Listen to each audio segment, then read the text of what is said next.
Season 2 begins 4 to 5 months later, and Jesse is in quite a happy place with Honey. Jesse decides that he wants to move out, or actually that he wants Ned to move out. And so basically the series begins with Ned kind of as an empty nester. Broadly speaking, I think there's an absence in Ned's life all of a sudden, and we find Ned in a kind of very disoriented place.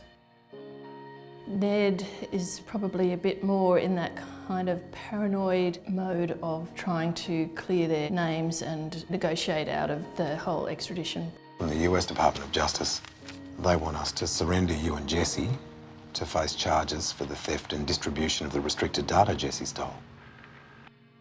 The scene at the funeral where the brothers are burying their mother is pivotal to setting the tone for the series. The last few years haven't been kind to Mum.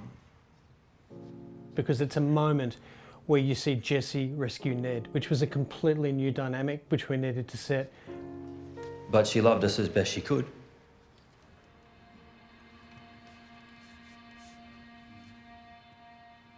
She got great joy from her painting. I think the Jesse that we saw at the beginning of season 1 was someone who, for the first 27 years of his life, after over and over again failing to interact with society, was just completely inside of himself. He was in a world of ones and zeros. The only person he really ever interacted with was Ned. And because of the events of season 1, meeting Hani especially, it opened his life up a little bit. And I think that's the Jesse that we see at the beginning of season 2. I just need to try and get Roth's attention. Helps them do this and they make the trouble with the Americans go away. I can get us out of it, Ned.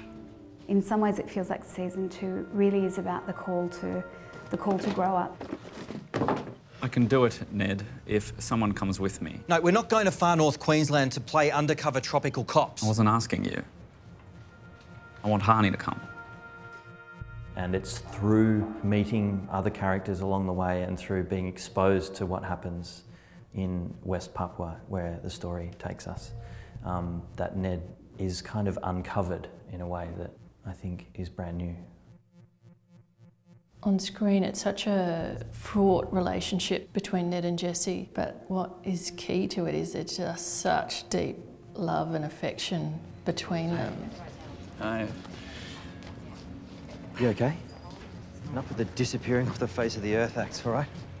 Over and over again, it's been the human relationships, particularly that relationship between the brothers, that again and again, that's the pleasure of being on the journey with those two boys.